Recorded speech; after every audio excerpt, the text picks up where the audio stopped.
हनुमान चालीसा की कुछ पंक्तियों में से एक पंक्ति है, राम दुआरे तुम रखवारे, होत ना आज्ञा बिन पैसारे। और उसके बाद है, सब सुख लहे तुम्हारे सरना, तुम रक्षक काहू को डरना। ये पंक्ति तुलसीदास जी ने हनुमान चालीसा में लिखी है और हनुमान चालीसा से अध्यात्म का मर्म को स्पर्श किया है इन पंक्तियों से। तो इन पंक्तियों में ऐसा क्या रस है, ऐसा क्या अध्यात्म है, आज इसी को हम समझते हैं और समझने की कोशिश करते हैं। जितना हमारा सामर्थ्य है, हमारा विवेक है, हमारा बुद्धि है। तो क्या है वो पंक्ति? राम दुआरे तुम रखवारे। इसका मतलब क्या है कि हनुमान जी राम के रखवारे हैं, उनके द्वार में प्रवेश करने के लिए। मतलब अगर आपको राम जो परब्रह्म है वहाँ की द्वार में आप प्रवेश करना चाहते हैं, परब्रह्म तक मिलना चाहते हैं, तो उसके रखवारे हनुमान जी हैं। हनुमान जी रखवारे हैं, ये तुलसीदास जी ने क्यों कहा? तो अध्यात्म की मौलिकता में अगर जाते हैं और इसको समझते हैं तो आत्मा ही अंत में परमात्मा में विलीन होती है। और जब तक आत्मा की विलीनता परब्रह्म में नहीं होती है, परमात्मा में नहीं होती है, तब तक आत्मा को जीवन चक्र में फंसे रहना पड़ता है।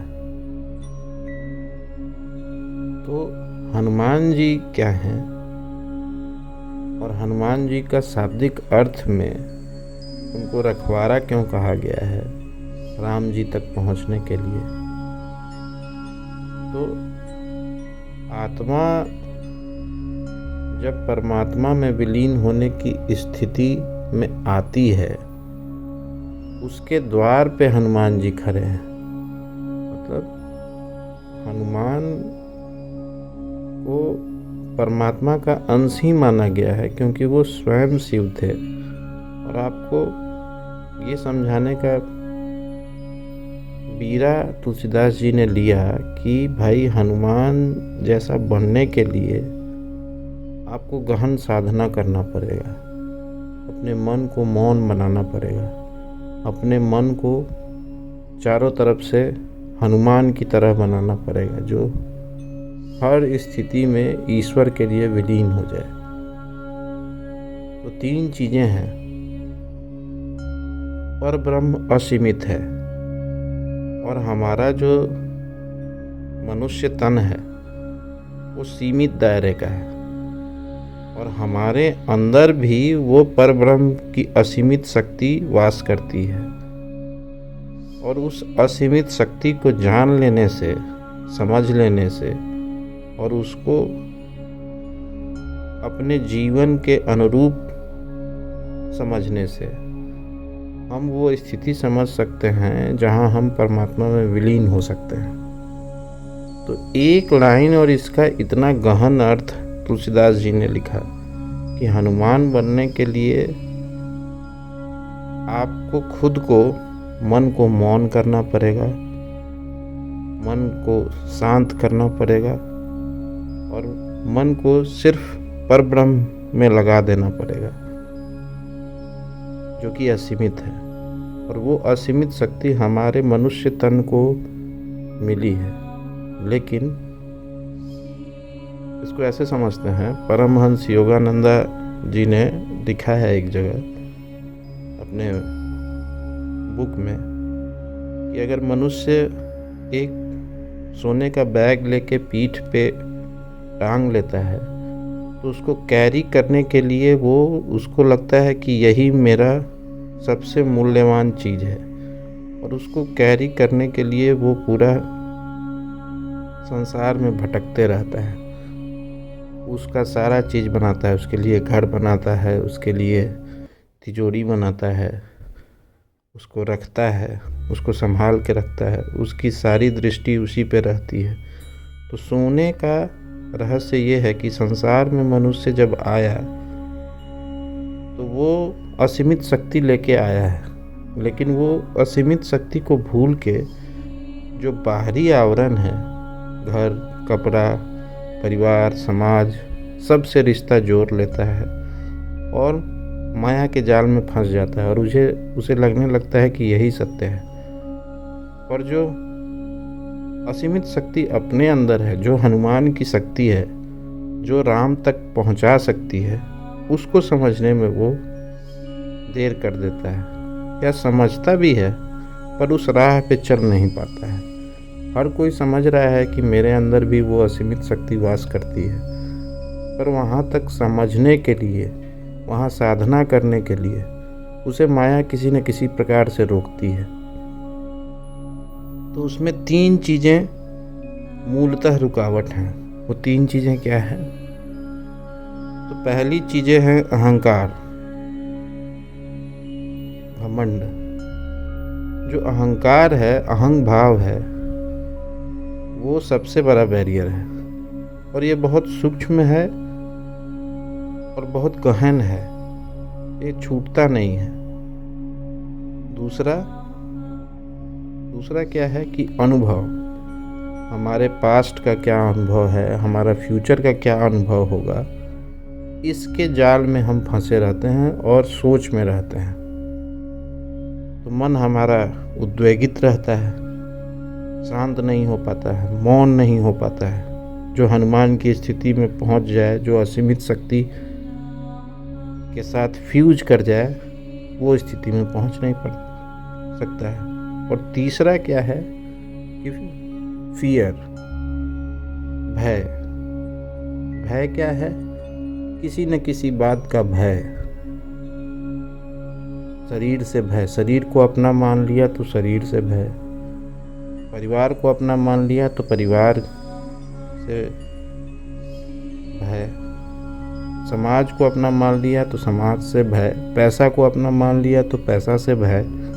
ये माया है और ये भय जो है हमें उस परम तत्व तक पहुंचने नहीं देती है। और यही 3 चीज़ें मूलतः हर चीज़ में है। कहीं ना कहीं हम फंसे हैं।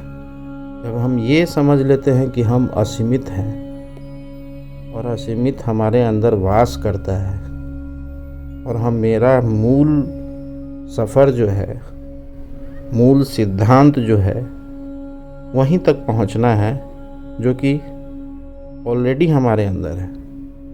तो परमहंस योगानंदा यही चर्चा कर रहे थे कि आपके अंदर असीमित शक्ति होके भी आपने जो बैग सोने का पीठ पे डाल लिया है, आप उसके फेर में फंस गए और जो असीमित शक्ति है उसको भूल गए। वो ब्लिस है, वो आनंद है, वो परमानंद तक पहुंचा सकता है। तो यही लाइन तुलसीदास जी ने भी कही है, राम द्वारे तुम रखवारे। कि राम तक पहुंचने के लिए तुम रखवारे हो, तुम से हो के गुजरना पड़ता है सबको। हनुमान की ही वो प्रकाष्ठा है, हनुमान की ही वो स्थिति है जो हर मनुष्य को वहाँ तक पहुँचना पड़ता है। अपने दैहिक ताप से दूर होगा, अपने भय को दूर करेगा, अपने अहंग भाव को दूर करेगा, अपने मन को उद्वेगित अनुभव से रोकेगा, तभी वो उस द्वार के निकट पहुंच पाएगा, उसमें फ्यूज कर पाएगा। तो ये साधना का गूढ़ रहस्य तुलसीदास जी ने बताया और आगे की पंक्ति में बताया, होत न आज्ञा बिनु पैसारे। जब तक तुम इसको आज्ञा नहीं दोगे, कहने का मतलब आपकी आत्मा जब ये तीनों को छोड़ेगी नहीं तो आप इससे परे कैसे उठिएगा, आप ऊपर कैसे बढ़िएगा, अधोगामी आपकी आत्मा की स्थिति कैसे होगी, आप ऊपर बढ़ने की ओर कैसे जाइएगा। आप परम तत्व में कैसे विलीन होइएगा जब तक आप खुद उसे आज्ञा नहीं देते कि नहीं, ये तीनों को छोड़ना पड़ेगा।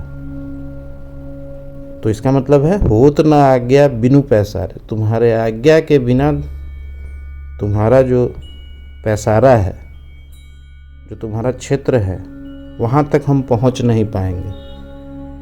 राम का क्षेत्र मतलब परब्रह्म का क्षेत्र, परमात्मा का क्षेत्र, उस क्षेत्र तक हम नहीं पहुँच पाएंगे। होत ना आज्ञा बिनु पैसारे, सब सुख लहे तुम्हारे शरण।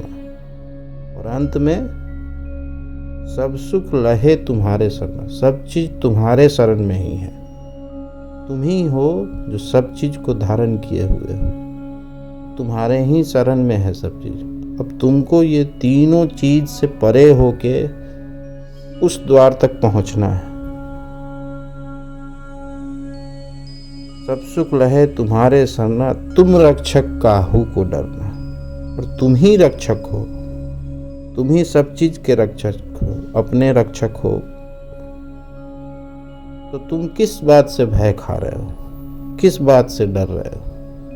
तो ये 4 पंक्तियां जो उन्होंने लिखी, उस पंक्तियों में अध्यात्म का निचोड़ है कि राम का द्वार हनुमान जी रखवारे की तरह वहाँ पे हैं और उनके आज्ञा के बिन पैसारा नहीं हो सकता है। और सब चीज उन्हीं के शरण में है और वही रक्षक है। कहने का मतलब आपके अंदर जो असीमित शक्ति है वो हनुमान की शक्ति है। वही वो हनुमान है, वही वो शिव है जो शिव तत्व को प्राप्त कर सकता है और अपने को परब्रह्म तक पहुंचा सकता है। हम लोग सीमित हैं, हमारा बॉडी सीमित है, हमारा मन सीमित है। वो हमेशा सोचता है कि ये चीज़ कर लेंगे तो हमें ये खुशी मिल जाएगी, पर वो चीज़ कर लेने के बाद भी पता चलता है कि नहीं, संतुष्टि तो इसमें भी नहीं थी। तो तुम तो ऑलरेडी से असीमित हो, तुम ये समझ लो ना। तुम इच्छा क्यों बांध रहे हो मेरे साथ ये अनुभव हो, ये भी तो एक इच्छा है। कोई अनुभव ना हो, जो हो रहा है वो कर रहा है। तुम उस शक्ति को पहचानो, तुम हनुमान की तरह फर्मली स्टैंड करो कि नहीं, ये तीनों अनुभव, अहंग भाव, अनुभव और भय से मुक्त होके मुझे परमात्मा के द्वार पे पहुंचना है और उसमें फ्यूज करना है। इसके लिए सब चीज़ तुम्हारे अंडर कंट्रोल में है। तुम ही रक्षक हो, तुम ही कंट्रोलर हो, तुम्हारे ही ऑर्डर काम में आएगा। तो ऑर्डर देना भी तुम्ही को है। तो ये परम सत्य को समझ लेना है और उस राम जो परब्रह्म है वहाँ तक पहुँच जाना है। ये पंक्तियाँ कही हैं। तो इसमें घोर साधना की ज़रूरत है। वो साधना कैसे आती है? तो साधना की बहुत सारी पद्धतियाँ हैं और बहुत सारी राह हैं। आपको जो बेस्ट सुटेबल करता है आपके लाइफ स्टाइल के हिसाब से, आप वो चूज़ कीजिए। आप भजन करना चाहते हैं, आप कीर्तन करना चाहते हैं, आप योग करना चाहते हैं, आप नाम जाप करना चाहते हैं, आप फ्री हैं क्योंकि आप असीमित हैं। आपको दबाव देके कुछ कराया नहीं जा सकता है। आप फ्री होके ही ये कर पाइएगा। इस बात को आप रियलाइज कर लें और उसके बाद कोई सा भी प्रोसेस आप पकड़ लें और बढ़ने लगें। अपने अंदर वो असीमित शक्ति को हर दिन महसूस करें कि नहीं, जो चीज़ मेरे साथ हो ही नहीं रहा है उसमें मैं कहाँ से पड़ गया, मैं कहाँ से फंस गया। ये अपने को रियलाइज कराइए। ना आप सुख में हैं, ना आप भोगता हैं, ना आप दुख भोग रहे हैं। कोई चीज़ में आप नहीं हैं, लेकिन आपको महसूस हो रहा है कि नहीं, सुख हो रहा है मेरे साथ दुख हो रहा है, मेरी इच्छा ये है, हम यहाँ फंसे हैं। आप हर चीज़ को अपने कंट्रोल के हिसाब से करना चाहते हैं। तो असीमित किसी चीज़ को कंट्रोल नहीं करता है, वो तो खुद असीमित है, वो अनंत है, वो परम आनंद की स्थिति में हमेशा से है। तो परमात्मा जो हमारे अंदर वास करते हैं वो हमेशा से आनंद में है। हमने उसे भुला दिया है। हम भूल के भटक रहे हैं, चारों तरफ खोज रहे हैं कि शांति मिल जाए, कोई मार्ग मिल जाए, पर हम तो हैं ही शांत के स्वरूप हैं, परमानंद के स्वरूप हैं, स्वयं सिद्ध हैं, स्वयं हनुमान हैं। और हम मेरे अंदर सारी कैपेबिलिटी है कि हम उस तत्व तक पहुंच सकते हैं। तो इस बात को हर दिन महसूस करके कोई सा भी प्रोसेस जो आपको सूटेबल, आपके लाइफ स्टाइल को सूटेबल कर सकता है, क्योंकि हर कोई की स्थिति भिन्न है। किसी का पारिवारिक परिवेश साधना करने का है, किसी का पारिवारिक परिवेश कार्य करने का है, किसी का पारिवारिक परिवेश कुछ भी हो सकता है, सामाजिक परिवेश कुछ भी हो सकता है। तो अपने हिसाब से जो आपको कंफर्टेबल लगता है उसको पकड़ के आप साधिए कि आपको असीमित शक्ति हैं जो अहंग अनुभव और भय से दूर है। कोई चीज़ में है नहीं। माया डसने का काम करती है, माया चारों तरफ से ठगने का काम करती है, माया अपने में फंसाने का काम करती है। तो माया में बिना फंसे हुए हमें उस तत्व तक पहुंच जाना है जो कि राम का प्लेस है। राम का अनंत सत्ता वहाँ वास करती है। उस सत्ता में प्रवेश करते ही हमें वो वास्तविक स्थिति मिल जाती है जो शुरू से हमारा है और हमेशा से वही है। वही सत्य है, वही आनंद है, वही परमानंद की स्थिति है, वही परब्रह्म का घर है और वही हमारा भी ग्रह है, वही हमारा भी घर है। सब चीज़ हमारा है। कोई भी चीज़ जो हम महसूस करना चाह रहे हैं अपने इच्छा से, वो मन करा रहा है कि हम ये अर्जित कर लें, हम ये अर्जित कर लें, हम ये पालें, हम यहाँ चले जाएं, ये मन करा रहा है। जबकि हम तो शुरू से असीमित हैं, हम किसी चीज़ से भी कंट्रोल नहीं होने वाले हैं। हम उस साधना तत्व को समझ लें जो हनुमान कर रहे हैं, करा रहे हैं और कहाँ तक पहुँचाना चाह रहे हैं, इस बात को समझना है। तो हनुमान चालीसा के जरिए तुलसीदास जी ने साधना के पद्धतियों पे जोर दिया और साधना के पद्धतियों से उस रहस्य तक पहुँचने पे जोर दिया जहाँ हमारा असल वास है। तो आज की टॉपिक में बस इतना ही। मैं ईश्वर से प्रार्थना करूंगा कि हम सबको इतना साधन के लायक बनाए, साधना के लायक बनाए कि हम लोग उस परम तत्व तक पहुंच जाएं, कहीं भी रुकावट ना हो। और जहां रुकावट हो वहां ये पंक्तियां हमारी मदद के लिए खड़े हों कि राम द्वारे तुम रखवारे, होत ना आज्ञा बिन पैसारे, सब सुख लहे तुम्हारी शरणा, तुम रक्षक काहू को डरना, आपन तेज सहारो आपे, तीनों लोग हाँकते कापे। तो आज के टॉपिक में इतना ही। ओम हंग हनुमते वायुपुत्राय पंचमुख हनुमते नमः। ओम हंग हनुमते वायुपुत्राय पंचमुख हनुमते नमः। ओम नमः शिवाय। जय श्री राम।